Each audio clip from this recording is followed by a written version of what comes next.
Well,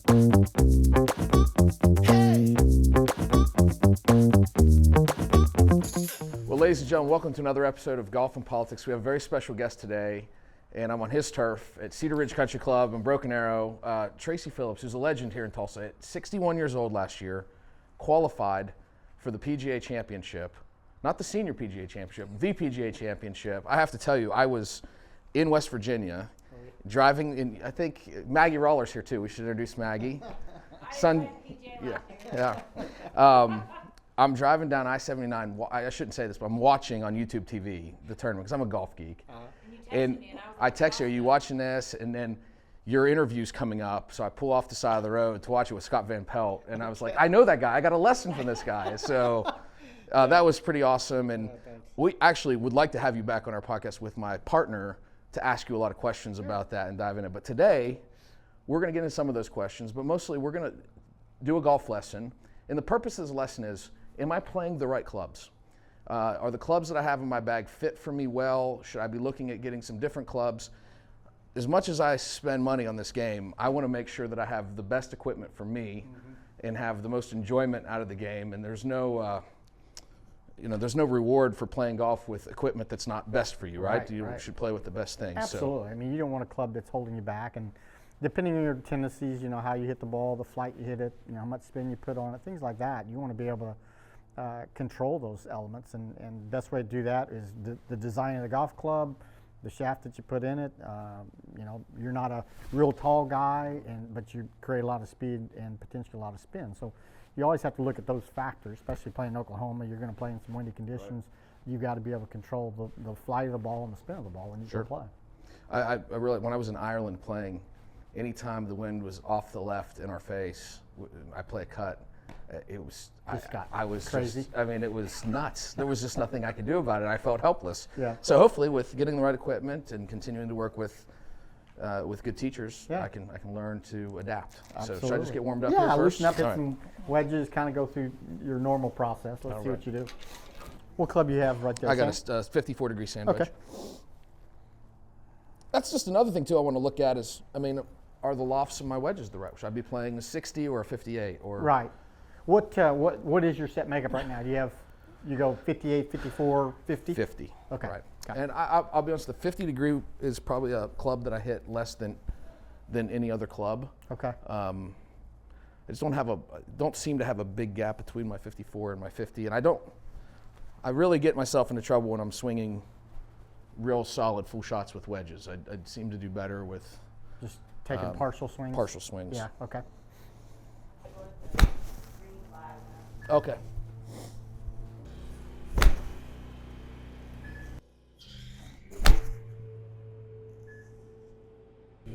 So for a 54-degree, what would you say maxed out number? What's your stock 54? How far are you trying to hit? 110. 110. Okay. I got 8 iron here. Okay. I even want to think through what the best grips. I've got a mixture of grips. Okay. I've got the mid-size on the Mizunos and my driver. I've got standard on the other. What size glove do you wear?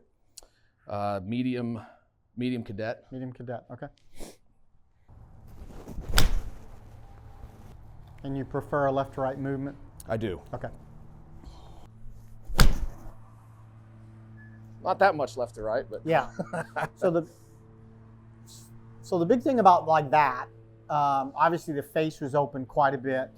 That's why the ball started more to the right. Right. And that's the one thing is, like I always tell players, people that like to predominantly hit a ball left to right, your path is going to be left. Face will want to be, let's say half as much. Let's say, for instance, if you're 3 degrees to the left with the path, you want to be a 1.5 open with the face relative to that path. That'd give us a nice little fade. Okay. The bigger those numbers get, the more spin we're going to start creating and seeing. That's when things kind of get a little bit crazy. Right. We just have to make sure that your fades start left, and the tour players like to say, okay, well, if I'm a fader, I like to start the ball left and fade it into the target, but not beyond the target. Right. Sometimes as players predominantly always see fades, they start slicing.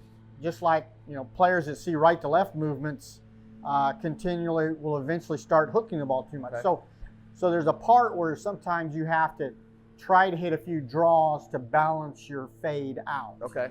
And that's the thing is like you say, maybe in Ireland with a wind off your left and I'm a fader of the ball, I've got to be able to maybe take some of that cut out, Right. or I've got to play it. I don't want to make a swing where I get the face too open, the ball starts too far right, and then cuts. Sure. That's when you're going to get. That's into where like problems. my what's funny is I went to Ireland as a 0.8 handicap. So it was the lowest I've been since college. Nice.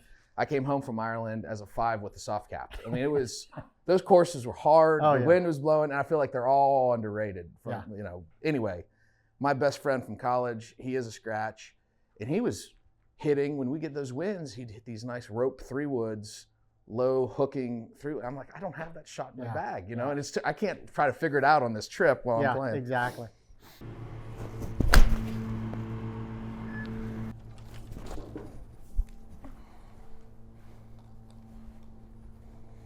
So a little different game over there, a lot of ground game, right? I love it. It was so fun.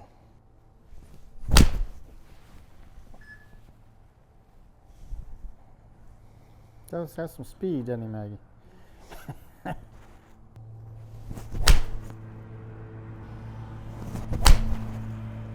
Good. So you said you've been working with Philip Walker some? I have, and Maggie. Okay, and Maggie. Okay. I took the lesson from you, and then Maggie's been Good. working with me, and then she took me over to Bentonville. Okay. Was that this summer? And I've had 3 lessons. What are there conscious things you've been working on as of lately? Yes. I was very steep. Okay. And continue to fall back in that pattern. Yeah. Early extension being a problem. Yeah. Lately, he's been working on making sure I'm keeping my left shoulder down and covering the ball Yep. through impact, because I was coming here a lot, getting that start right, miss right. Yeah. I did that all day at Pinehurst number 2. It wasn't pleasant. Yeah. I want to go back because I don't feel like I played the golf course. Uh-huh. I played really good all week in North Carolina, and then I played number 2 and shot 89 because I just high and right. I'm just in the pine straw all day. So that's where I'm really trying to work on getting down through the ball. Now, I have been noticing since I've been working on that I'm getting more spinning with my driver. Mm-hmm. I'm trying to figure that out. Yeah, there's a point of how much. The biggest thing about driver, I mean, if I'm hitting down on a driver, I'm going to impart a lot more spin than if I'm hitting up. And so players that like to see the ball work left to right, we can swing left without necessarily hitting too much down. Okay. And that's the one thing is like we're seeing some shots like that last shot, path at 6-2 left and the face was 4-5. So, 6-2's. I mean, maybe if we reduce that a little bit, and then tried to get the face kind of in the half, like I said, half as much. Okay.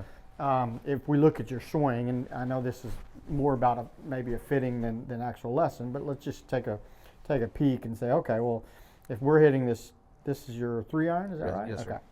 So, I look at couple things. I mean, your setup looks pretty good. I like it to see back of armpits, tip and knee, balls of feet. You look pretty good there.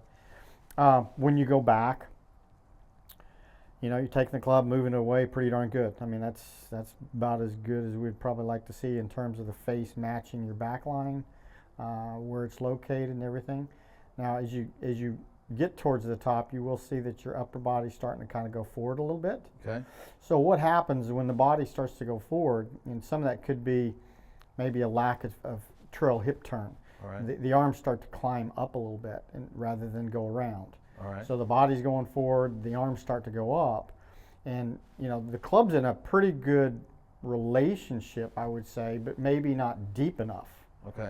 So what happens from there when we start down, if we tend to pull down a little too much, we're going to get this motion where we do get out and over quite a bit. Sure. So now all of a sudden, you can see that a couple things have happened. I mean, with the transition of being a little bit out and steep, the body does the opposite to try to help you shallow it out. I mean, so anytime we see good players that get the club coming down from the outside and a little steep, your lower half tends to want to help you by extending towards it. That's, right. I mean, it's hard to stay into posture as you come down if the club is out here and steep. So the reaction is this. Right. So to me, it's like, okay, if I had the arms a little bit deeper and then not necessarily pulled down, and even though if I wanted to fade it, if I have my arms deeper and then felt like I just left them there and then began to rotate, we could actually shallow the club without it getting in a draw pattern. We could get it shallowed out, get the left hip back out of the way. And as a fader, you see players that have, typically you see most faders have maybe a little closed face at the top, and obviously really a lot of rotation going through to help them not close the face. Okay. As we saw with you hitting a couple irons, you hit a couple of what we would call as a double cross. Mm-hmm. The worst shot for you is going to be one that starts left and goes more left. Right. And a lot of that's coming from the fact that if we're steep in transition and we shallow it by extension, now all of a sudden we stop rotating, and so then our hands are going to go. So it's kind of, we're real handsy to try to hit our shots. Absolutely.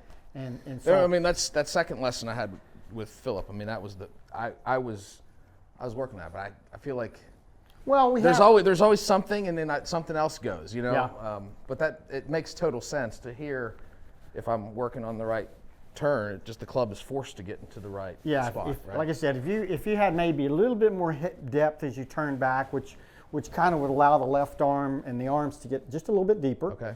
And then from there, it's we want to try to have that sense of like, okay, the transition would be kind of from the top. The left hip goes back and down, right. And I just feel like I leave my arms there. Okay. And now from there, I can kind of really work towards still hitting the outside part of the ball and continue the body rotation to kind of help me make sure that my fade starts left and I can hold it off through the rotation. A couple seconds that way. You got the 8 there? This is a 7. Okay, 7, perfect. So take it up to the top for me and stop. But the only thing I want you to do is feel like you let this trail hip just get a little bit deeper with more turn. And you're a thick guy. There you go.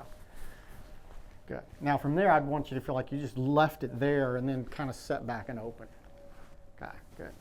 Now we could actually get the club, you know, as a fader, we'd want the club coming just slightly outside your hands there. Okay. And then you're setting back, working more left. Yeah. Okay. So just give me a little more hip depth and then try to feel like you're going to leave your arms there and set back. Okay. Try again. Okay. A little chunky. Yeah. A little ground first. Toe and chunk. Yeah.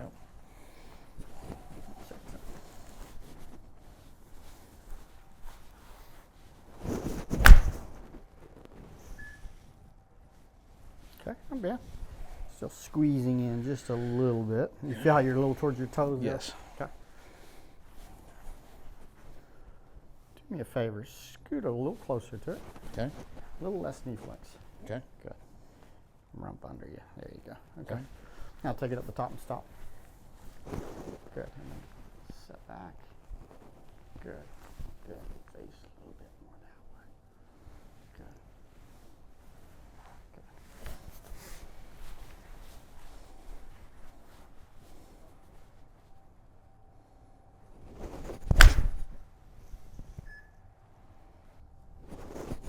Oh, jeez. Okay. I got. So that's the extension Yep. and getting out into it with your arms. That was fun.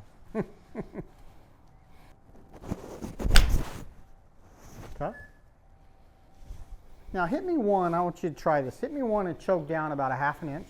Okay. And just set up a little taller in your legs. There you go. Okay. Okay, good. Same thing. Choke down about. So these clubs I bought used. Okay. Standard length. The Titleists that were fitted for me are a ½ inch shorter. Okay. So what I like about that is, you know, and again, a player that tends to want to hit fades, things that let's say counter a fade, is if I have the toe too much up, okay, that would cause the heel to catch and hit a lot of shots left. Now, in a fitting, I can fit you dynamically, as you're swinging, or statically as you're not swinging. Okay, if someone comes to me and they have let's say they're really flexing their legs and they're down like this, in all likelihood they're not going to return there. Okay, they're going to probably return. This is probably before your time, but Fuzzy Zeller used to have this swing where he'd kind of, bounce the club, and the ball was right here, and he'd bounce his club out there, and then when he came into it, he hit the ball. And yet the club started out here. Right. Well, his impact was like this when his setup was like this. Right. Okay, and so obviously there was a pretty good art to trying to fit a guy that sticks the club 5 inches out in front of the ball and then came into a totally different angle. Right. So that's the thing, is we want to try to get, contact like that. All right. And for someone that's coming in a little steep, they will have the shaft a little bit more vertical. Okay. So what does that do? Well, that flattens the lie of the golf club. So the toe might grab. So again, the trick is like, okay, well, if I want to see the ball go left to right and not go left, then I don't want to have anything that's remotely too upright for me. Okay. Likewise, someone that maybe extends into it, someone's a little shorter in stature, I don't want a long club, because especially if let's say my boogaboo would be potentially I throw a shank into it. Because why? Well, I'm seeing, the body tends to want to go forward as you go back, and then the legs go forward as you come down. So all those things would kind of dictate your arms are going to work out. Okay. So a long club means that I'm going to expose the heel that much more. Okay. Does that make sense? Sure. So in that sense, I would say, yeah, probably a half inch to 3/4 of an inch might be a better club for us. Length's not a problem. You hit it plenty far. Okay. So by shortening a club an inch or 3/4 or a half an inch, it doesn't mean you're going to hit it shorter in distance. Sure. It's going to be whatever I can put on the center of the club face Yeah. more often. And then we just got to make sure the lie of the golf club fits kind of the pattern that we want to have. From a forgiving standpoint, being able to have better misses, do you think the Titleist clubs? Yeah, and the let's Mizuno hit a clubs couple. are- I mean, okay. let's put the same. You were hitting a 7 there? 7, Okay, yes. so let's hit the 7-9 there. right. Let's see what kind of patterns we get. They were. But, I mean, fit to me in September of 2021, the Titleist were, Okay. when my golf clubs got stolen. Okay. And one thing, you've obviously had some lessons from Maggie and from Philip and things like that, so things have probably changed a little.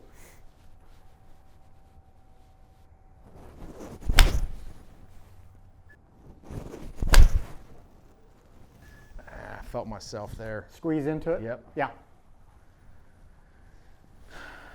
It's like I rushed through the turn instead of going here and just letting the arms come. I felt like I rushed my arms. Right. I don't know. I think that's the one thing that as you make, like I said, as you make your backswing, go ahead and sit up there again. As you make your backswing, trying to feel maybe a little bit more hip depth, which allow your arms to get deeper. Yeah. Now from that right there, if I just say, okay, I'm going to hold your arms, you just begin to sit back and open. Okay, now we want to do that, but we want the face, not that Face, There okay. you go. Yeah. I keep Good. my wrist, Yeah. Try that again. Take it back and stop. Good. So we're just going to slow your arm down. You set back and turn. Keep turning. Keep turning. Good. Good. There you go. Good. So now we've got rotated. We've got the club out in front of us a little bit more, and then from there it's just a continual rotation going through. But you're right. I mean, I don't want to, a fader. I don't want to have too fast of arms. I want to make sure that I can kind of feel like I slow my arms down so I can begin to get open with the lower half, getting the butt back. Good. Good. I also feel like if I'm focused on that, I'm less likely to Yes. do that, just because I'm thinking through. Right. Yeah. It's I call The arms seem to just take care of themselves, right? I mean, if I'm, right. Yeah, I call it like patience. I mean, like I said, if I get to the top and I really get fast with the arms, typically what I'll do is I'll get to the top, I pull down, and that's when we get steep. Okay. So the feeling would be that if you got up to the top, you had a little bit more depth, your arms can get a little bit deeper too. Then from there, like you say, it's like if I just leave them there and then begin the rotation, okay, by getting my left hip back and turning out away, my arms will tip out a little bit, the shaft will shallow, and then again, you know, what Philip said, there's a lot of truth to like the left shoulder. For people that tend to extend and then get the club dropping under, which is a bad thing for someone that really wants to fade the ball, Right. That's going to be a big time problem in terms of hitting the ball squarely on the face and having the bottom of the swing in the right place. Well, yeah. I was hitting fat. Yeah, I mean, yeah. For sure. So as you from the top, if this left shoulder stays lower, then obviously, provided I've turned and really made a good turn, staying pretty centered, then from the top, when I start down, I'm able to set and open, which is going to allow my sternum to stay more centered over my pelvis. Right. Which means from there now, if I just rotate, I'm going to push the ground forward and not hit behind it. It's Right. when I either slide or extend and then dump back Okay. that I start to move the back of the bottom of the swing back. That's when you start chunking it. A little chunky there. Okay, a little chunky. Now let's just go crazy. Choke down even another 1/4 of an inch off that Okay. club. Let's see what we get. A little less flex in your legs. Okay.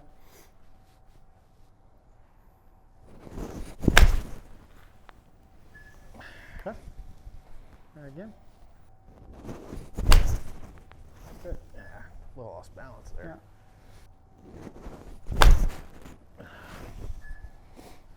Okay. There you go. Let me just get you set up a little different. Yeah, go ahead and take your set. Okay. Good. Right about there. Okay.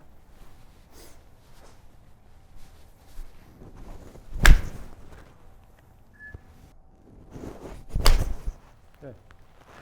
Felt a lot more patient on that one. That was good there. Better balance. Looked like you've transitioned more towards getting that back. Good. Yeah, I mean, I definitely like the shorter club for him than longer. Okay. I just think that's going to help you, and we'll want to hit some outside, just kind of have some interaction Sure. with the turf and kind of see. But I think that's a better fit than being standard, just Okay. based on tendencies. Let's Sure. say. Let's see this. Okay. Yeah, so it's ever so slightly shorter. Okay. Probably not as much. That's where I think maybe even, like I said, just a 1/2 inch shorter on that club might be, you might be able to put it more on the center of the club face there. Good. Good. Let's hit a couple outside, just kind of Okay. have a little turf interaction. Watch the guy to the right of you. So did you grow up playing this course?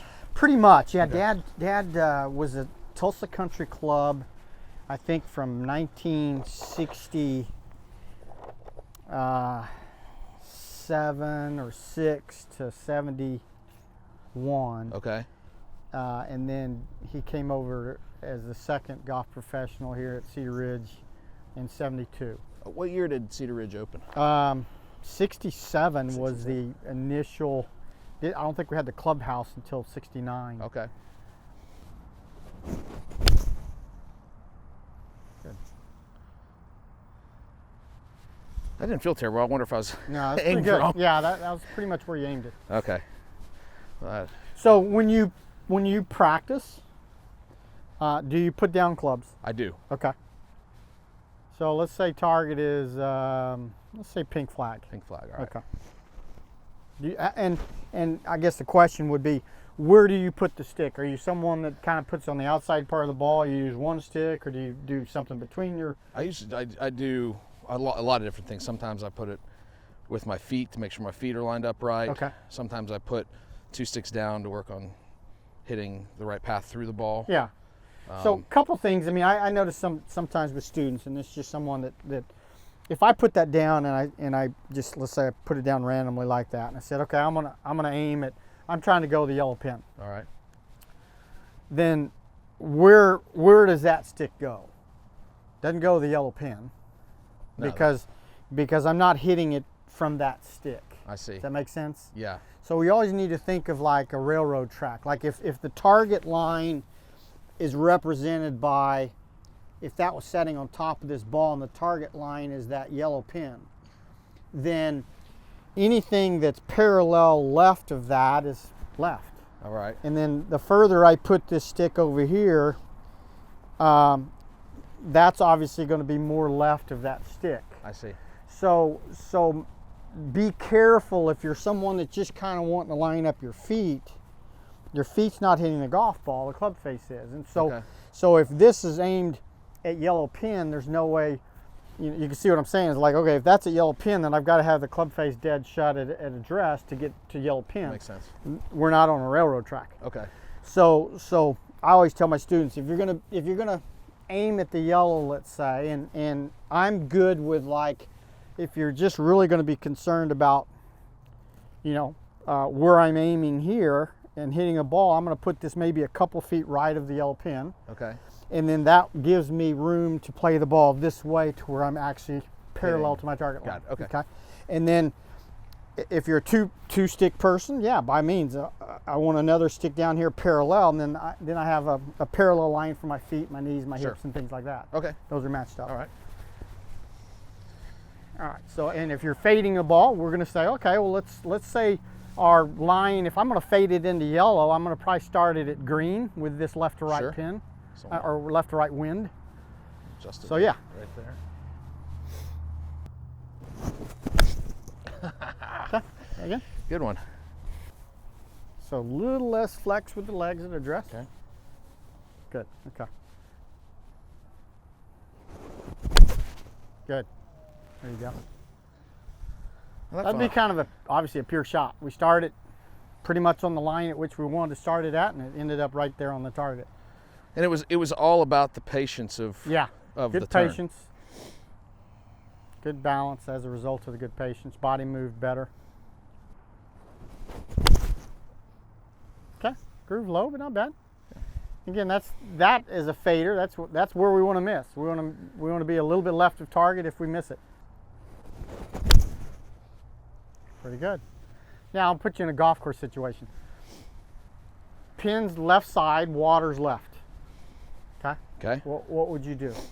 I'm going to go right of the pin. Okay. So you're going to aim it probably at pin or At pin, even slightly right. right of pin, and just Absolutely. so that's not a pin you go at, right? Right. I mean, it's an uncomfortable place, and so you just know that, okay, well, if I know I'm playing a fade that day and pretty comfortable with it, then I'm going to take water out of play and any Right.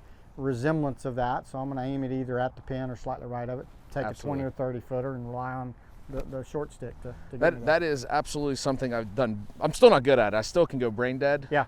When I start thinking about golf swing and down Right. on myself or whatever, those are things I've got to work on. But Yeah. I did subscribe to Decade for a few months Okay. just to learn the program, Uh-huh. and it just was such common sense. Yeah. I don't go through all the numbers when I'm playing because I like to play fast. Yeah. But I do think through how much better off I am to miss the green even. Exactly. The penalty shots were take killing. When I penalty first came shots. to Maggie, I mean, penalty shots were Yeah. destroying my game. I always like what Hank said, Hank Haney. I mean, when I taught for him with him for 3 years, and he always said, no penalty shots, no 3 putts, and no 2 chips. Right. So you can play a pretty good round of golf if you took those 3 things out. Absolutely. Good. Good. Good. It's the really good ones you hit, you don't fight balance. And I think it goes to some degree. You've got to be careful of your setup getting maybe too flexy, too squatty, which from there sometimes you almost look like you're back on your heels. Right. And it's just about balance points. The more I'm on my heels, I'm going to go to my toes. Sure. Okay. So I'm kind of a advocate of like what George Gankis setup wise. I like the pelvis to be a little bit more underneath, not butt out, back straight, but butt in a little bit. Balance points between the back of the armpits, tip of the balls of feet, and from there I can actually go more into that.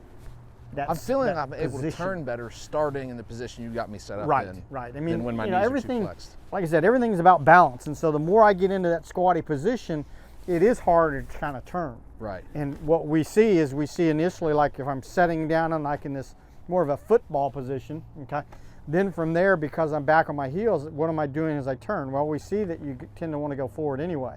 Right. And so now I'm going forward, and then I get steep, well, I'm going to counter it by going that way coming Got down. it. So the more I can feel like if I had this bag stand here and I said, okay, well, I'm going to put my kind of rump slightly under me, and then from there, and now my goal would be to make contact. In other words, I'm a little bit away from that. Make contact with a deeper hip turn. Sure. And then as I start down, push the bag stand back. So that enables me to not go into early extension. Absolutely. But again, I think it's cause and effect. The Right. steeper you get in transition, the more hard the pull down, the steeper you get, the more you're going to extend just to shallow it out. And you don't even realize you're doing it. Your body's just Yeah, you're adjusting. reacting. Right. I mean, you're reacting to the fact that the club's going to come barreling into the ground too steep. Okay, pretty good. Remember both your lessons with T and with Phillip? That was the first thing they both did. Right. And it's amazing how quickly you can fall back Yeah, into bad habits. I mean, Hank always talked about Tiger, working with him for 6 years, and they always worked, a lot of the same things. And we're just going to be a creature of habits. And so first thing would be to go back into those situations. If the posture gets bad, then we probably get to falling on it and extending into it. Good. Really good. That's good there. So these Titleist clubs, you think they? Yeah, I mean, I Okay. like that flight for someone that has a lot of speed. Now, if let's say you wanted to flight it, let's say you just needed that ball out of the air, Yeah. hit me that All right. shot. First, I'll talk me through what's your process, what's your thought, how you're going to do it. My process is first just picking the right club. Okay. That if I'm hitting a flighted shot, it's going to be one club less. Okay. And I like to think in my mind that I'm chipping, Mm-hmm. even though it's clearly not a chip. Right. But I just tell myself to chip. I don't know why. Yeah. And I just swing easier and it goes lower. Okay. I don't know. That's Yeah. really the extent of it. Yeah, I like, we all learn from various things that might have been said, or I like Tiger's analogy of like when he flights it low, his dad said, well, just, swing and keep it short under his shoulder here and under his shoulder here. Okay. Okay, so if I'm going to flight a ball, you're right, you're going to take more club, you're going to swing less, and my finish would be under my shoulders here. So hit that shot for us. We'll talk about ball position and other things we might do later. Good. Very, very good. Well executed. The big thing that I used to struggle with when I had to hit flighted shots is that I would really baby the swing. Yeah. And it's part of the issue that I have with my chipping too when Right. I'm trying to baby swing. Yeah, I'm glad you brought that up, because what you have to do to flight a shot, most people, what they do is they think, okay, I'm going to make a little swing, which what happens is they stall rotation, and they end up just kind of, because they stall rotation, they just throw loft to it. Right. And they don't move the bottom swing forward. So to hit it low, or to hit a short shot, or even to hit a chip shot, what is the number one mistake people make that hit bad chip shots? They chunk it, okay, because they're not rotating enough to move the bottom of the swing forward. My biggest problem. So even though I'm hitting a shorter shot, I'm going to hit maybe a smaller swing, but I still want to be very much rotated fully through. Sure. So I'm full facing, but I just don't finish my arms as far. Absolutely. Okay, and that's what's going to help you get the contact you need to get the ball flighted and control the spin and speed. Good, good. Again, be a little left of target, but that's okay. That was pretty good. We flighted it down just like we wanted to. That's the other thing too that I probably didn't think through. I don't tend to fade it as much when I'm hitting the flighted shot. I don't know if I'm just closing the club face. Well, what more. are we doing when we flight it? We're taking spin off of it. So Makes ultimately, sense. that's going to enable to kind of take some of the curve out as well. Good, super. So again, being a high-speed player, I mean, you create a tremendous amount of speed because of your strength, and as a result of that, height, hitting a ball high is not a problem. Right. Okay. You just have to become and you're already a great player, but to be a great player on Ireland days and when it's windy, it's like, okay, every swing need to be here to here. Right. and 2, maybe sometimes 3 more clubs. Right. Those would be the scenarios. Now, there's guys like, gosh, I forgot who it was that played the Masters. A big fader of the golf ball, but the Masters has a lot of right to left holes, and the more you can hit it right to left, you can kind of get into some of those slopes, which helps you get 30 and 40 and 50 yards sometimes on a drive. Well, what he did the whole time practicing was he put his body and got the ball above his stance and hit balls and balls and balls off that to help him become a little bit more of a drawer of a golf ball. Okay, so let's say you're playing or you're going on a trip and you can't do anything but hit slices, and you need to kind of balance that slice out. Go on an upslope and put the ball above you and sit there and work on shallowing your swing out to where you can start to see some more straighter shots, getting the club out of the ground and maybe seeing right to left movement. I'm not saying you got to draw the ball to be a great player, but you need to be able to control your fade And have fixes when I'm having a day. Like I said, you got to go from fading, which eventually is going to probably become a bigger fade, and then eventually a slice. Usually, as we get to the longer clubs, we got to try to bounce that out through sometimes working the ball the opposite direction. Okay. Not to say you got to become a drawer of the golf ball. You just need to know how to hit it. Okay. Because sooner or later you're going to have a tree in front of you or a tree off the tee box on the left-hand side that you might have to be able to either hit straight or get the start line a little bit to the right. That's when maybe I don't pull the driver out and I hit the 3-wood or I hit a iron that I can know that I'm not going to curve it or spin it too much. Gotcha. In that situation. But no, I think me personally, based on the ground contact I'm seeing there, I think like a 1/2 inch short, it would be a very good club. The shaft, obviously with your speed, you're going to be into that X100 type of shaft. This is a 6.5 Project X. Yeah, and the X100s are in the Mizunos. Yeah. So kind of a little bit towards the heavy side, definitely towards the X side. Okay. Is what's going to be your best outfitted, and we can go in there now. Head style. If we're talking different types of heads or things, are you a Titleist guy? Do you want to try? Honestly, I hit these really good. When I got fitted, I was hitting them very good in the simulator. Okay. I love the classic look of Titleist stuff. Okay. It's just it's a good club, and I like the classic look of those Mizunos too. They're timeless. Mm-hmm. It's really, it's not because of performance necessarily, but some of those irons I don't like the looks of them. Well, you can see what I play. I'm a Titleist guy, right. and played there for a couple of years with them now, and they put out a wonderful product. But if you don't think, one thing I was just concerned that maybe they weren't forgiving enough for somebody of my caliber, but if... Well, I'm playing the 150s, right. and absolutely love them. Now, I need more distance, so the 150 is a little bit hotter head. Now, right. the 100 would be very similar to that. Right. You can go even more bladey than that, but probably the 100 might be a very good club for you. I'll go in there and see if we got that head and rig it up, and we'll hit some with it. Okay. Well, I have a 4-iron in the Titleist. In the Titleist set, yeah. The only reason I just have a 5-iron is because when I bought them used, I could just get 5-iron through pitching wedge online. At your speed and obviously your ability to hit the ball high, a 4-iron in your bag makes sense. Okay. For someone my speed, doesn't make sense. So yeah, that 4-iron to me was pretty hot club. I would hit it off the tee quite a bit, especially in Ireland. Yeah. But then I can't go 3-wood hybrid or 3-iron hybrid, and all the guys that are playing, they've gone into a 7-wood, right? And obviously you got fitted with a driver that's at 3-wood length, right? Which I think's a great move. Ross would put something in your hand that you can put more on the center of the club face. Again, we're not talking about 3 inches. I think is like maybe 6 yards, or it's minimal. Sure. It's what you're putting on the center of the club face that makes the most sense. Right. Tiger for the longest time played a 43.5-inch driver when guys were hitting 45s and 46-inch drivers.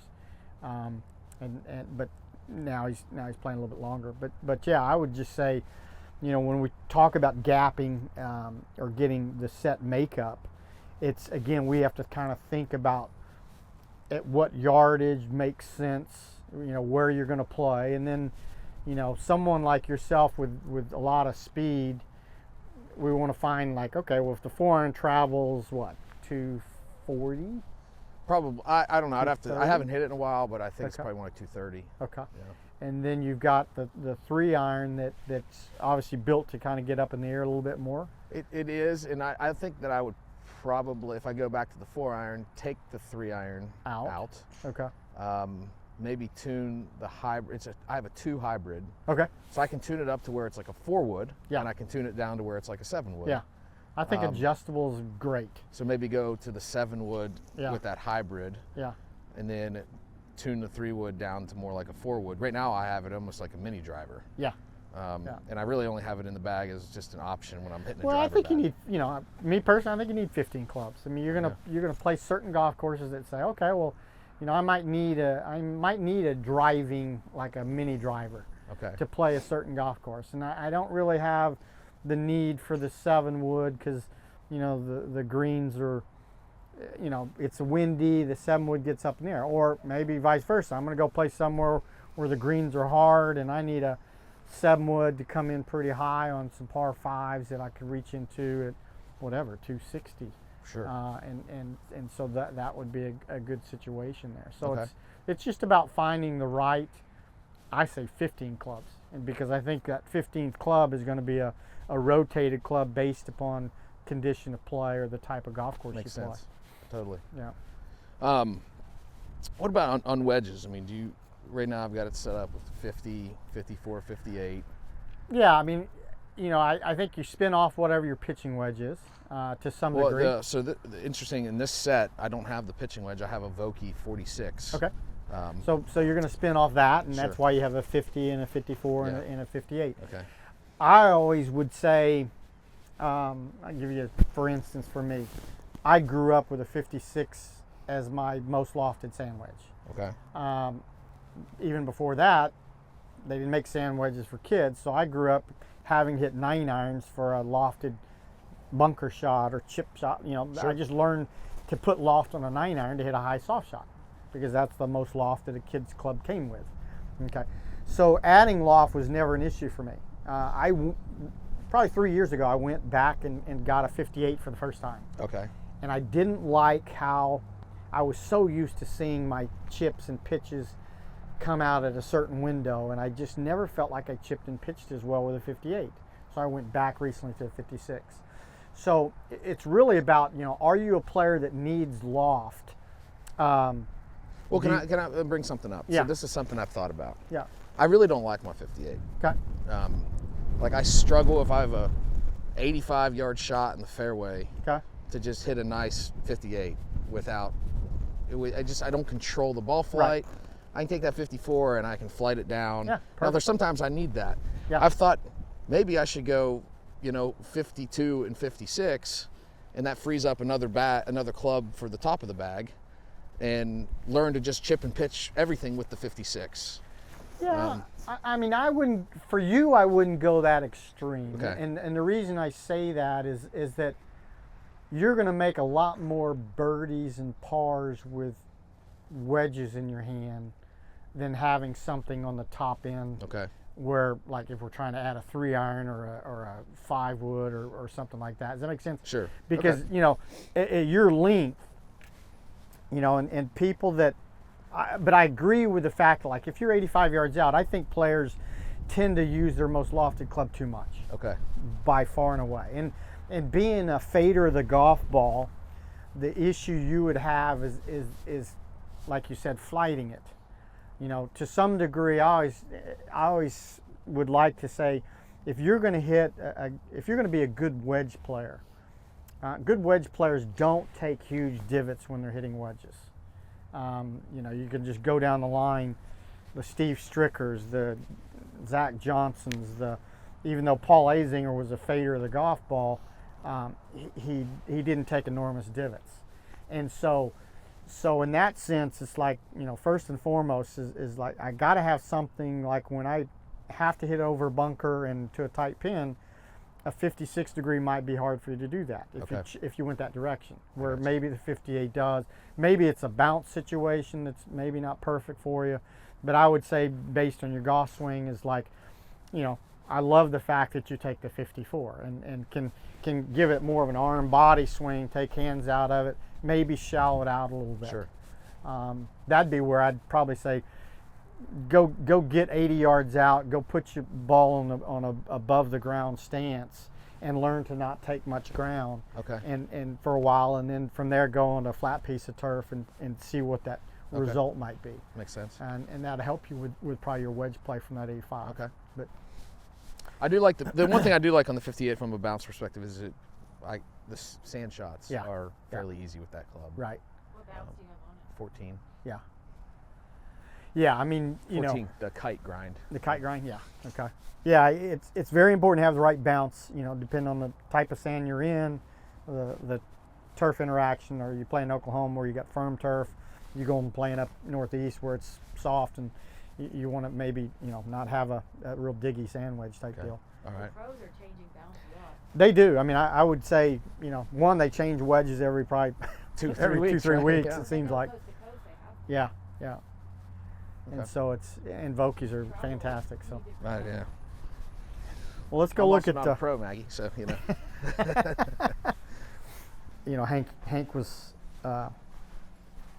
Hank was there working with Tiger, and so this was back when Kelly was 17 years old, and yeah. Oh, wow. And he had to sneak through the kitchen, and we'd sit in the booth with 4 or 5 across, and have to stick them in there. That's great. And that's just how popular it was. Yeah. Nick Sidorkis told a great story about Tiger came to play a practice round, and then Nick was taking him to Jones Airport, and Tiger goes, "I need you to go through McDonald's, I'm hungry." And I get through the drive-thru, and Nick wouldn't take Tiger's money. He's like, "I want to tell everybody that I bought Tiger Woods a meal." And he said the person noticed and was all freaked out, "That's Tiger Woods, That's the one on Main Street in Jinx. Yeah, probably could have been. I don't Yeah. know which McDonald's they that's went right. through, but Yeah. this is years ago. Yeah. Let me go see what we got next door, Okay. and try to rig something up here real quick. Decent spin. So on golf ball, what do you like for me? Yeah, I mean, the AVX is probably a pretty darn good ball for you. I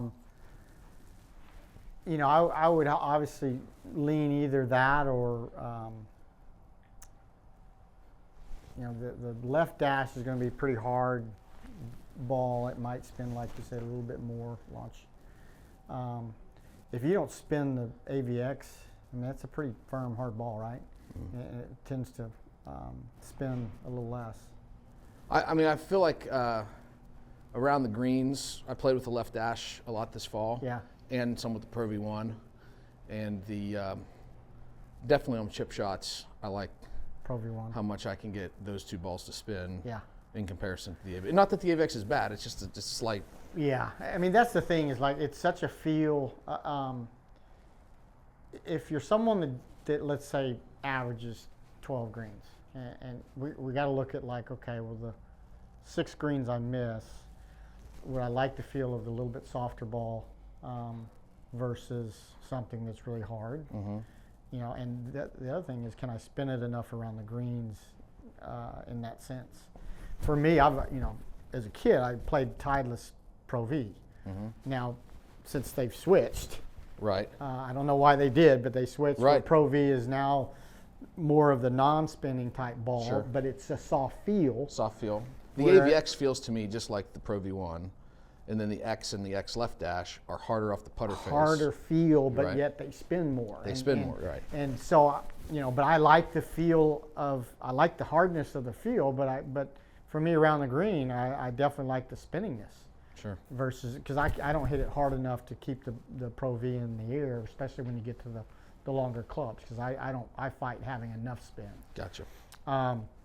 So I would, just like you're doing, I would say either the AVX for keeping the ball from spinning too much, but you might be giving up a little bit of the softness around the greens. You just have to weigh that out. Weigh that out, right. And maybe it's maybe it's condition of golf course and condition of play that really might dictate, if you've experimented enough with the two balls and they, maybe they tend to travel the same distance, or maybe the AVX goes a little bit further. If you're you just have to weigh that out Sure. based on the condition of play. And bottom line is, I mean, you say all that, and I think it's fair to say we come back to it's a little bit of personal preference. Exactly. We're both going to perform really well. Right. Stick with one. You just don't, you don't want to be like, okay, well, I'm going to play the Pro VX1.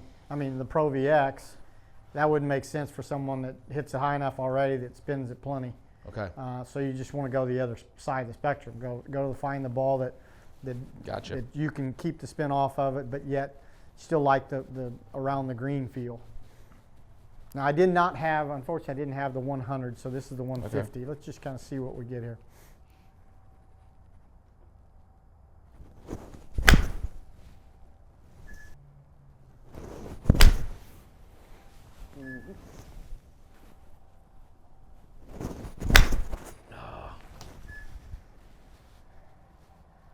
Give me a little bit more hip depth. Yeah, I just.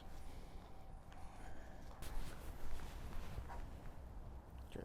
Okay.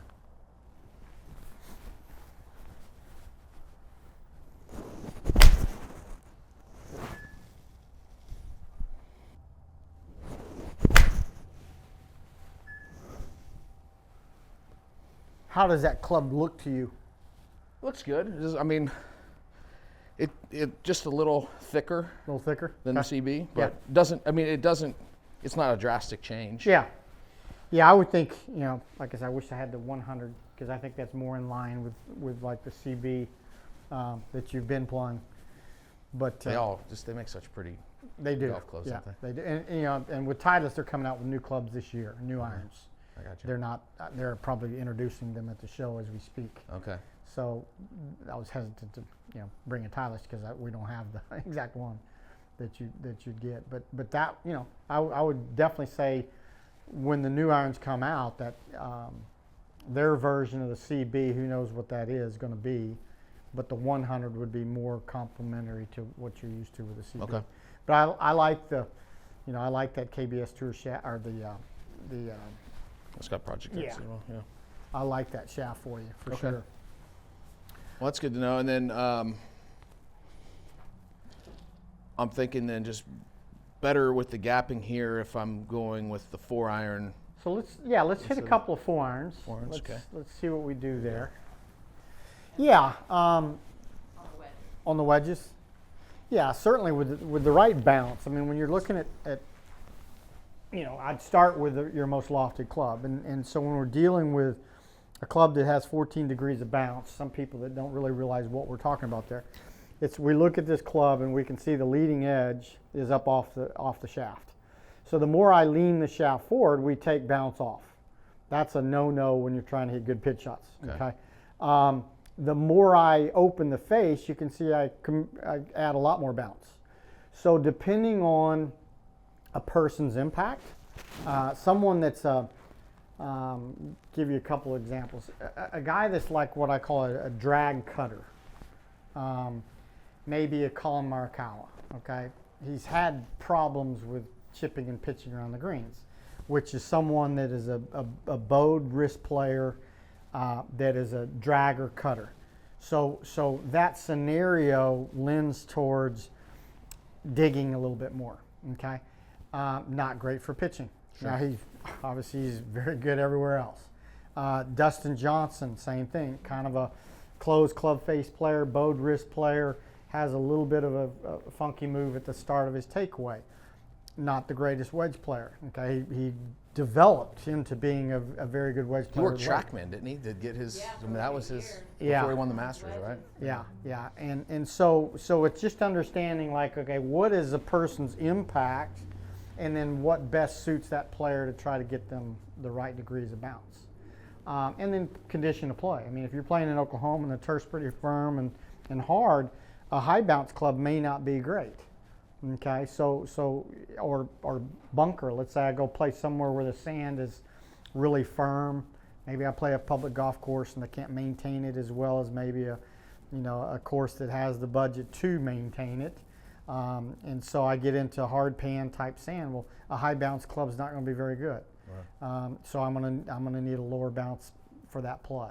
If I go to the Northeast and the turf is really soft, I'm probably not going to want a low bounce club. Okay. So So it's about the condition of play, and the higher the bounce you have, the bigger the bottom sole is. Back in the day when I played a Wilson staff sand wedge, they always made these sand wedges with pretty big soles this way, okay. Long soles. Great for this area in terms of. And the trick is sometimes, and like this K is a great looking club. It's got 14 degrees of bounce, but yet when you look down at it, it's not sticking way off the ground. So there's kind of a design and a feel where I think most players, you got to go out there and experience and test them all. Test them. I Sure. mean, that's the only really way to find out what's going to be the best for a person's technique and what their tendencies Makes are. a lot of sense. So bounce is critical. And obviously, as you get more towards the lesser loft in your wedges, you're using them more towards fairway, so you don't want to really have a big bouncing golf club. And that's why the F grind that you have is 8 degrees of bounce, perfect for out there playing. What's like for Vokey, what's the highest bounce that they even make? I think 14 I think is the highest that you can have, and I think basically you can look at a lot of different 14s, and a lot of them play differently based upon the width of the flange, and then obviously how they've designed the bottom part of the flange. So for instance, when I played Pinehurst, and it's dormant Bermuda, yeah. and it's dry and tight, mm-hmm. and I mean it was playing hard and fast. Yeah. So that would explain like hitting a couple chip shots a groove low with more bounce because of the turf I was playing on. Yeah. Okay. The thing I would say is you've got two 14 degrees. You got a Okay. 54, it's got 14. You got a 58 that's got 14. Maybe you don't need a 54 with 14. Maybe you get a 54 with 10. Okay. That might give you an option like, okay, well, if I'm playing a Pinehurst where it's like hitting off a pretty firm surface that's pretty tight, that 14 degree of bounce might have been too high for you with both of them. Makes sense. So I could go a 54 and have a lesser degree of bounce, and then execute a better situation for that. Totally. Okay. Yeah. So is Colin using, that part of the world, is he using the correct balance, do you think? Oh, I think obviously he's improved his technique, but I just think it's just being aware of and understanding like the impacts and the scenarios that occur when you're hitting a particular shot over and over and over again, and you have a lot of drag and shaft lean. Those are not great for instances for great pitching. Okay. And so those players, even though they're great ball strikers, it's hard for them to pitch and chip it as well. You look at a good guy that pitches and chips it well. Steve Stricker sticks out. Obviously, now he sees a lot. He does this. I was fortunate enough to play 9 holes with him at the senior PGA Championship down in Frisco, and he just stripes it. I mean, every shot's just a slight 4-yard draw, and every putt looks like it's going to go in. Thankfully, he's my partner. That's great. We won, but great guy, and he just pitches and chips the eyes out of it. Yeah. Really, really, really good. Yeah. Such a steady player through the Yes. years. Just Yeah. Arm width. All right, good setup, and just try to give me a little bit more trail hip depth as you turn. So Okay. butt under just a touch. Good. Okay. And then.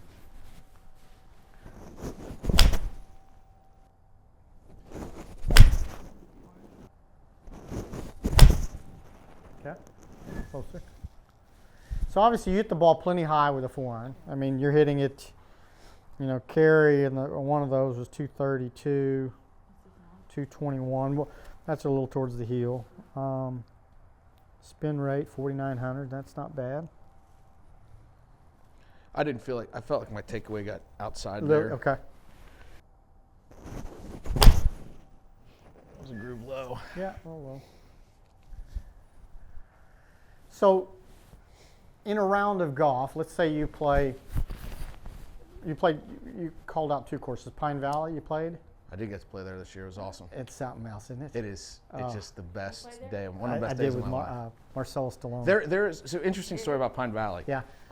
We get done having a couple beers with the member that hosted us. Uh-huh. And he says he has a dinner every year with 20-some guys, and they come play and have dinner. Mm-hmm. And at dinner, he makes everybody write down their 3 favorite holes. And he says he's never had a dinner where all 18 holes weren't represented on somebody's card. Yeah. There is not a bad hole at that golf course. No. Yeah. And like both par 5s, I don't care how far you hit the ball, you can't hit either par 5 and 2. Yeah. Which is pretty cool. There's number 10 is like the best par 3 I've ever played. Yeah. They'll never have a major there, will they? They just won't. No. No. Too exclusive. I just don't know where you'd put the people. They don't have the infrastructure that's for right. people. That's right. Yeah, you don't. But it is a magnificent. Like, I played Valley Bunyan, and I said that's the best golf course I've ever played by far. Way better than Pebble, way better than Whistling Straits, in my opinion. And then I come and played Pine Valley the next month, and I was like, no, this is better. So it's number I'm one. with now. you. It's like when I played, it's so rustic. It's like you could tell it just they didn't have to do anything. No, it's just it's an unbelievable piece of property, and the way it was designed matched how natural the terrain was, and like number 2, I think, is the most magnificent hole on the course potentially, but it's not like you keep playing and you're never let down by a hole. Like even though number 2 right off the bat, you're hit with this just magnificent hole. Yeah. Do you know Mike McGetrick? Yeah, I know Mike. So Mike we were together, and so it was Saturday night. I played it on Sunday. So Saturday night I found out I'm playing, and he sat me down. He said, "Look, I got to play once." He goes, "Don't worry about what you score. Just make sure that you can remember every hole." Yeah, that's right. And it was great advice. Yeah. I actually played okay. I did not hit my irons well. I hit off the tee really well. I hit more fairways than I hit all year. Yeah. But I got myself into trouble twice and made 2 quads and shot 83 because the second shot's there. I mean, if you're off, if you're off by 10 feet of where you're aimed, you're down in a bunker that's unraked, and who knows if you can get it up and down. I recently saw, Shell's Wonderful World of Golf, a match between Gene Littler and Don January, I think it was. No, Gene Littler and it looked. I mean, and this was back in '50s or whatever. It looked just the same as it was when I played it, 10 or 7 years ago. Right. Just, so much the same. Yeah, well, from the driver, I hit driver on the, is it 15 or 16, the back 9 par 5? 15. 15, right, yeah. So I hit driver on 15, smoked it, like 315. And I'm still not going for it in 2 because it was like 265 yards to the tiniest little green, elevated way up there. And I'm like, if I miss with a 3-wood, I'm going to make 8. So. Yeah. So my question, I guess, is like, okay, when you're hitting a 4-iron or you go play a golf course like that, how many times would you pull the 4-iron out? Oh, at Pine Valley, I would hit 3 times probably off the tee for the round. Yeah. And then 3-wood. I never hit 3-wood. I didn't have the 3-wood in my bag. Okay. Then I had to. Actually, you know what? I did have the 3-wood in my bag. I don't think I hit 3-wood once. I hit the hybrid a ton. Yeah. 'Cause I just kept needing felt like I needed 250-yard shots. Okay. Even like number 4, it's 440 yards, but the caddy's like, hey, if you hit it 240, it's going to go all the way down the hill and it'll end up 300. So. Okay. Yeah, I never pulled driver except for the par 5 because you could there. Right. Okay.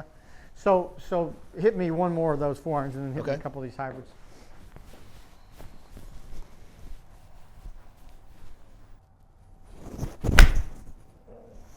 So on the average, let's say, what's the number you pull a 4-iron out? 220? 225? 220 on that club? Yeah. 225. Okay. All right. And so are you talking about the hybrid or the 4-iron? Yeah, no, distance-wise on this. Distance-wise, 225. Okay. Yeah, I hit that a little fat. Yeah. Still went 221. Okay. Carry. All right, let's hit that one now.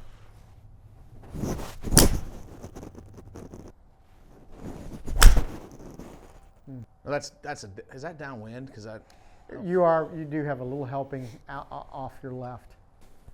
when I had this, I tell you a funny story of this. When I had this tuned to 15.5 degrees of loft, so like a 4-wood, I went to this one member guest and I just decided to only hit this because I was really struggling with the driver, and I was driving guys and they thought it was like a 3-iron rescue club. Yeah. And so it was hilarious to listen to them complain about how they couldn't keep up with my hybrid. But I finally told them, like, guys, it's more like a 4-wood.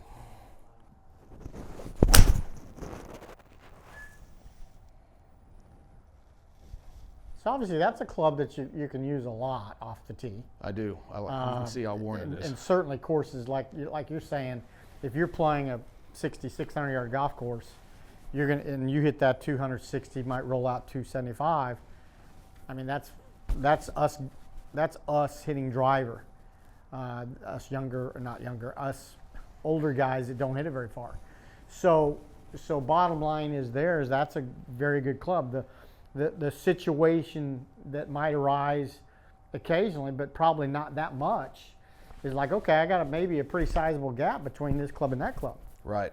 Well, Okay. I'm curious what the gap is between this 3-iron too and the the hybrid.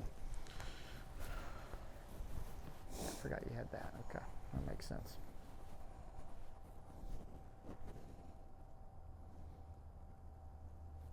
Yeah, that was a groove low. So your 2 hybrid, you've got set stronger. No, I've got it set neutral. You got it set neutral. Okay.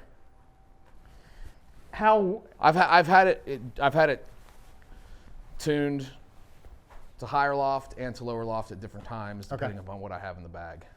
Would you say that is your least favorite club in your bag?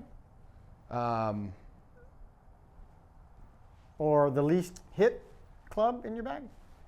No. I wouldn't say it's the least hit club. My 50-degree wedge is probably my least favorite club in the bag. Okay. No, it can vary. Like 3-wood driver in this I can get squirrely. Yeah. That hybrid, for the most part, I'm more confident with that club. Okay. Which is maybe wonder if I should get another hybrid. That's what I was thinking. Is like, one is like, I've looked at a couple shots of that. Not been playable trajectories. Right. If it's a club that you're using more off the ground, what is the confidence level of hitting it 235 yards, if that's the number we're trying to get, or 240, Right. up in the air comfortably? If it's not really a very easy club to do that, then as good as you hit the hybrid, could I go to a higher loft hybrid and hit that number with a hybrid in my bag? Right. So that would be the one thing I would look at, is maybe replacing that club with some sort of a higher lofted hybrid. Okay. And you get the benefit of being able to hit this at 240 yards. I've also thought, this is another thought process, is that do I really need the 3-wood? Especially I have it tuned strong right now. Yeah. Because if I can hit this, I know that was a little downwind, but if this is a consistent 260, let's say. Yeah. It's not too often I really want to. If I'm 285, do I really need to go for that par 5? That's Right. going to happen once. Yeah. But once every 2 months potentially. The only thing I would say with the 3-wood for you would be playing a golf course where you would like it to go. And one would be, am I going to use the 3-wood more off a tee or more off the fairway? Right. You're probably, based on how far you hit a driver, you probably don't have a lot of 3-woods into par 5s. No. Especially if you're playing, I know you don't if you're playing 66, 6,800 yard golf courses. And sometimes I feel like I'm better off hitting a Healy cut that's a spinnier driver. Yeah. I might have a better chance of hitting the fairway Then hitting that. than the 3-wood. Yeah. Hit me a couple 3-woods. Let's see what we got.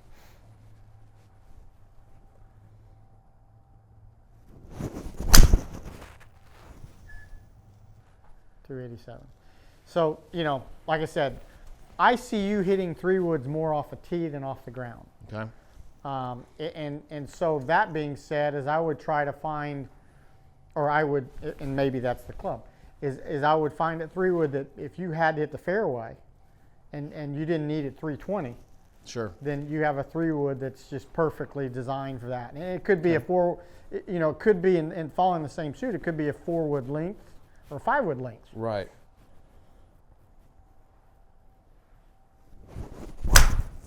Ooh, that's no Yeah, bueno. that's the one we don't want. Now, do you ever try to hit a draw? No. Okay. I will. This club right here, like I'm a member at Meadowbrook. Okay. So 11 at Meadowbrook. I will hit this, and I can draw it around the corner. Okay. But I don't do it very often. I just put it back in my stance a little bit and kind of hope for the best. That one drew. Yeah. I wasn't trying to. No, I just see, like I said, I would, in looking at the distance at which you hit the ball, I think a 3-wood is a good club when you're needing it not to hit 300 yards. You still want some distance out of it, and control-wise, like I said, maybe you go off the same thing, the same concept of your driver being a 3-wood length. You take a 3-wood, make it like a 5-wood length, Okay. and that would help you gain some control. And obviously you've got a very stiff shaft and things like that matched up. It'd just be finding, if you're trying to replace that and find it's going through the process of finding the head that you like and the shaft that matches.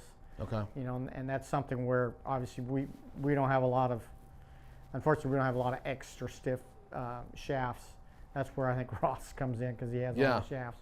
But that being said, is like, that might be a better scenario case for you to have a 3-wood. My concern is probably whether to have a 3-iron in your bag or another hybrid. Right. That'd be the scenario. But right now I don't even have a 4. I just go. You go from 3-iron to 4-iron to 5. No, I don't have a 4. Oh, I thought you That had. would be 15 clubs. I thought you had the Titleist 4-iron. I have it, but I don't keep it. I mean, I've been playing you've been playing that, Mizunos, and I yeah. go, so 3-iron. Okay, I'm sorry. Yeah, Yeah. I was going off this. So yeah, Right. you don't have that. So, but you hit it far enough, high enough that you need a 4-iron. So maybe the 4-iron, go with the 4 hybrid as Yeah. opposed to the 4-iron. Let me see what distance we're getting from good strikes here.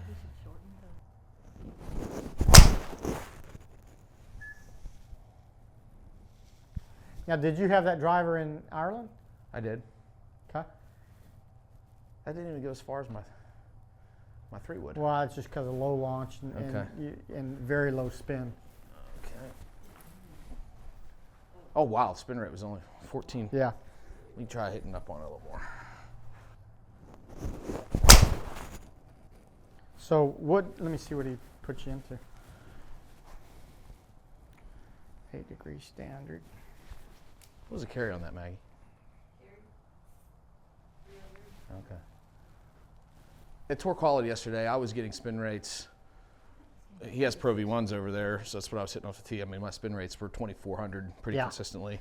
That's where you'd want to be for sure. Let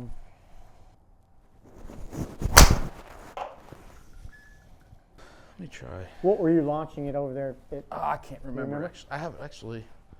I should have it on my TrackMan app. I don't know why it's not showing me each shot I hit with the driver yesterday. Let me just do just for kicks. Okay. Let me do something real quick. Oh, you got a wrench in here. I got a wrench. You got okay. Yeah.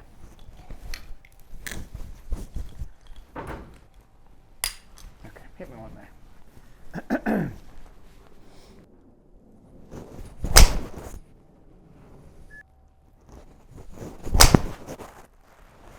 That's more where I think the spin should be. Okay. Launch angles at 10-2. You're fighting a pretty good left to right wind there.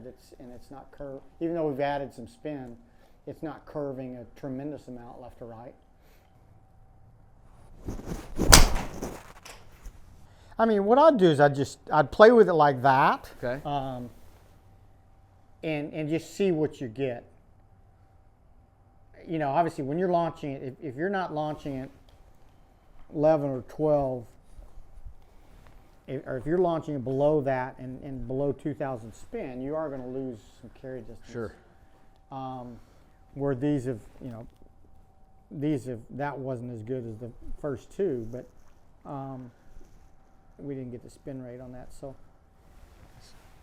but you're close to 300 carry if you get that thing launching up, and then anywhere around that 2,400 spin.